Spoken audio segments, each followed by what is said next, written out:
మన ఎడల తన ఆశ్చర్యకార్యములను జరిగించుచు మేలుకరమైన ఉద్దేశాలను మన పట్ల కలిగి ఉన్న యేసుక్రీస్తు ప్రభువారి నామంలో మీ అందరికీ నా హృదయపూర్వక శుభములు తెలుపుకుంటున్నాను. ఈ రోజు మన ధ్యానం మత్తయి సువార్త 25వ అధ్యాయం 1 నుండి 13 వచనాల వరకు చదువుదామా ఒకసారి. 1వ వచనం. పరలోక రాజ్యము తమ దివిటీలు పట్టుకుని పెండ్లి కుమారుని ఎదుర్కొనుటకు బయలుదేరిన 10 మంది కన్యకలను పోలి ఉన్నది. వీరిలో 5 బుద్ధిలేని వారు, 5 బుద్ధిగలవారు. బుద్ధిలేని వారు తమ దివిటీలను పట్టుకుని తమతో కూడా నూనె తీసుకుని పోలేదు. బుద్ధిగలవారు తమ దివిటీలతో కూడా సిద్ధులలో నూనె తీసుకుని పోయిరి. పెండ్లి కుమారుడు ఆలస్యం చేయగా వారందరూ కునికి నిద్రించుచుండిరి. అర్ధరాత్రి వెళ్ళిదిగో పెండ్లి కుమారుడు అతను ఎదుర్కొని రండి అను కేక వినబడిను.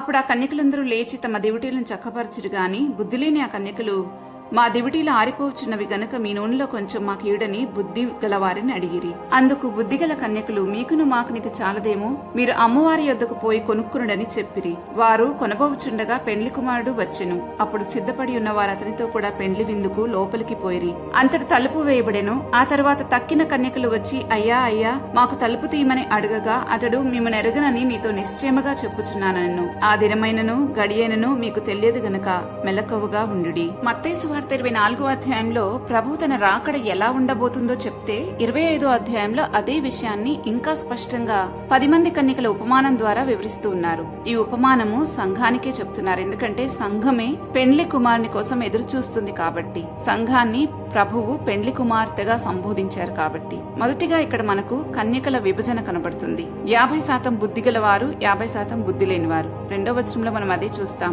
5 బుద్ధి కలిగిన కన్యకులు, 5 బుద్ధి లేని కన్యకులు అని. నిన్న మనం చూసినట్లుగానే సంఘంలో ప్రతి ఇద్దరిలో ఒకరు మాత్రమే ఎత్తబడతారు. కాబట్టి ప్రతి ఒక్కరం ఎలా బ్రతకాలి అంటే, నేనే ఆ ఎత్తబడే వారిని అవ్వాలి అని సిద్ధపడాలని ప్రభు మనకి హెచ్చరించినట్లుగా మనం గమనిస్తున్నాం. బుద్ధి లేని వారి దగ్గర కూడా దివిటీలున్నాయి. అందరి దగ్గర దివిటీలున్నాయి. కానీ బుద్ధి లేని వారి దగ్గర సిద్ధలలో నూనె లేదు. మత్తయి సువార్త 24వ అధ్యాయంలో ప్రభు సిద్ధపడాలి అని చెప్తున్నారంటే, ఆ సిద్ధపడి ఉండడం అంటే ఏంటో ఇక్కడ వివరిస్తున్నారు. ఈ విషయాన్ని పేతురు కూడా వివరిస్తూ ఉన్నాడు. పేతురు తన 2వ పత్రిక 3వ అధ్యాయం 12వ వచనం రాస్తున్నాడు. దేవుని దినపు రాకడ కొరకు కనిపెట్టుచు దానిని ఆశతో అపేక్షించుచు మీరు పరిశుద్ధమైన ప్రవర్తనతోనూ భక్తితోనూ ఎంతో జాగ్రత్త గలవారై ఉండవలెను అని. సిద్ధపడటం అంటే లోకానికి వేరై జీవించటం, పరిశుద్ధతలో భక్తిలో నడవడం, ప్రభు కొరకు కనిపెట్టుకుని ఆత్మఫలంతో రెడీగా ఆయన కొరకు ఎదురు చూడటం. ఆ తర్వాత వచనం మనం చూస్తే 5వ వచనంలో పెండ్లి కుమారుని ఆలస్యాన్ని గురించి వివరించబడింది. పెండ్లి కుమారుడు ఆలస్యం చేయగా అని రాయబడింది. ఇది మనం అర్థం చేసుకోవాలి అని అంటే కొంచెం యూదుల పెండ్లి ఆచారాన్ని మనం ఒకసారి గమనించాలి. యూదుల పెండ్లి పద్ధతి ప్రకారం పెండ్లి కుమారుడు ముందుగా వెల చెల్లించి కొన్ని బహుమానాలు ఇచ్చి ప్రమాణాలు చేసుకుని అప్పుడు పెండ్లి కుమార్తెను ప్రదానం చేసుకుంటాడు. అలాగే ఒక విశ్వాసి రక్షణ పొందినప్పుడు అది క్రీస్తుకు ప్రదానం చేయబట్టమని పౌలు కొరింథీయులకు రాసిన 2వ పత్రిక 11వ అధ్యాయం 2వ వచనంలో రాస్తున్నాడు. ఎందుకంటే ప్రభు కూడా సంఘం కొరకు తన రక్తాన్నే వెలగా చెల్లించారు, తన ప్రాణాన్నే వెలగా చెల్లించారు, తన స్వరక్తమిచ్చి కొన్న సంఘం అని రాయబడి ఉంది. కాబట్టి సంఘం ప్రభుకు ప్రదానం చేయబడిందని అర్థమవుతుంది. యూదుల ఆచారం ప్రకారం ప్రధానం అంటే వారికి పెళ్లితో సమానమే. తను చాలా సీరియస్ గానే తీసుకుంటారు వాళ్ళు. అయితే ఆ తర్వాత పెండ్లి కుమారుడు 1 సంవత్సరం సమయాన్ని తీసుకొని పెండ్లి కుమార్తె కోసం నివాస స్థలాన్ని సిద్ధపరచుకుని తిరిగి వస్తాడు. తిరిగి వచ్చిన తర్వాత 7 రోజుల పాటు పెండ్లి విందు జరుగుతుంది. ఆ 7 రోజుల పెండ్లి విందు అయిపోయిన తర్వాత ఇక వారి యొక్క వివాహము స్థిరపరచబడుతుంది. ఇది వారి ఆచారం.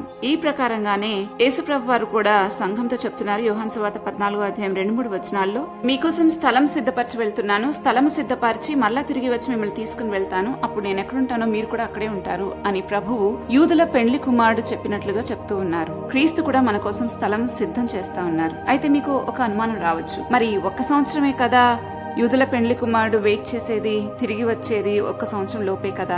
ఓకే, ప్రభు దృష్టికి 1 రోజు 1000 రోజులతో సమానం. అయితే 1 సంవత్సరం 1000 సంవత్సరాలతో సమానం అనుకుందాం. ఈ పాటికల్లా ప్రభు వచ్చేసి ఉండాలి కదా అని మీరు అనుకుంటుంటే దానికి జవాబు ఏంటో ఈ ఉపమానంలోనే ఇందాక 5వ వచనంలో మనం చూసాం.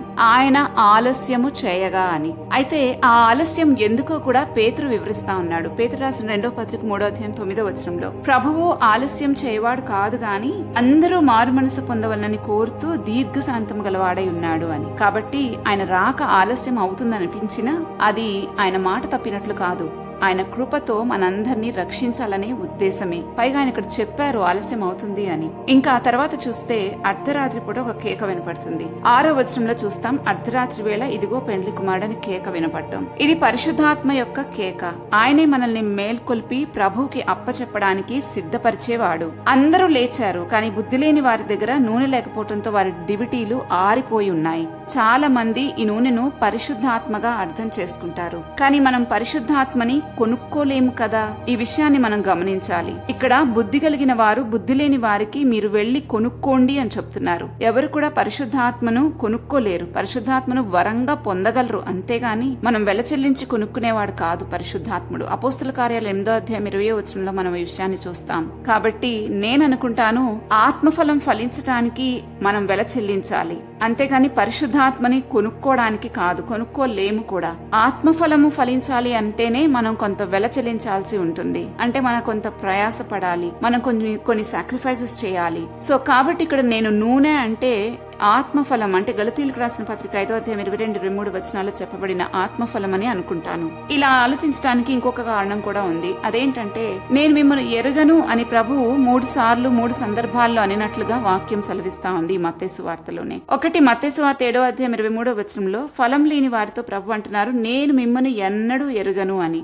అబద్ధ ప్రవక్తల గురించి మాట్లాడుతూ వారి దగ్గర మంచి ఫలం లేకపోవడంతో ప్రభు అది చూసి అంటున్నారు, నేను మిమ్మల్ని ఎన్నడూ ఎరుగను అని. ఇంకా రెండవది చూస్తే మత్తయి సువార్త 10వ అధ్యాయం 33వ వచనంలో ప్రభువును మనుషుల ఎదుట ఎరుగని వారిని ఆయన కూడా నేను ఎరుగను అని అంటారని చెప్తున్నారు. ఇంకా అలాగే ఇక్కడ బుద్ధి లేని కన్యకలు కూడా ఇదే సమాధానం వచ్చింది, మిమ్మును ఎరుగను అని. కాబట్టి ప్రభు రాక సమయానికి ఆయన మనలో చూడబోయేది ఆత్మఫలమేనని నేను నమ్ముతాను. ఎవరి దివిటీలైతే వెలుగుతూ ఉన్నాయో, ఎవరి దగ్గర అయితే ఫలము ఉంటుందో వారే సిద్ధపడిన వారు, లోపలికి వెళ్లేది వారే. ఆ తర్వాత తలుపు మోయబడింది. మిగిలిన వారు బయట నిలబడి తలుపు తెరువు అన్నారు, కానీ జవాబు మిమ్మును ఎరుగను అని. ఇది ఒక భయంకరమైన తీర్పు అనే సంగతి మనం గుర్తిస్తే మనం ఎవ్వరము ఆత్మఫలం లేకుండా బ్రతకం. అందరము చాలా బాగా ఫలించటానికే ఎప్పటికప్పుడు సిద్ధపడుతూ ఉంటాం. సంఘంలో ఉన్న వారందరూ రక్షించబడతారు అనుకోవడం పొరపాటే. 50% బుద్ధి గలవారు 50% బుద్ధి లేని వారని ప్రభు ముందుగానే హెచ్చరించారు. అయితే మనం ఏ శాతం క్రింద ఉన్నామో ఒక్కసారి మనం పరీక్షించుకోవాలి. నూనె లేని దివిటి అంటే ఆత్మఫలం లేని విశ్వాస జీవితం. ఆ వెలుగు ఫలం మనలో లేకపోతే మనం గుర్తించబడం. ఎందుకంటే ప్రభు చెప్పారు, ప్రతి చెట్టు దాని ఫలం వల్లనే గుర్తించబడుతుంది అని. మనలోని ఆ ఫలమే దేవుని మహిమపరిచేది కూడా. కాబట్టి మనం ఎప్పటికప్పుడు చెక్ చేసుకుంటూ మెలకువగా ఉండాలి. ప్రేమలో, పరిశుద్ధతలో, భక్తిలో, ఆత్మఫలంలో వృద్ధి పొందుతూ సిద్ధంగా ఉండాలి. అప్పుడు మాత్రమే పెండ్లి కుమారుడు వచ్చినప్పుడు మన లోపలికి ప్రవేశించే భాగ్యం దక్కుతుంది. లేకపోతే ఆ పెండ్లి విందును మిస్ అయిపోతాం. ఇంత కష్టపడి అందరి చేత అవమానించబడి చివరికి ఆత్మఫలం లేకుండా జీవిస్తే మనం సర్వం కోల్పోయినట్లే. ఆలోచించండి, ప్రార్థన చేసుకుందాం. మా తండ్రి అయిన మా దేవ, మీతో కలిసి ఆ పెండ్లి విందులో పాల్గొనడానికి మేమెప్పుడు సిద్ధంగా ఉండేటట్లు మా బ్రతుకులను మార్చమని వేడుకుంటూ ఉన్నాం.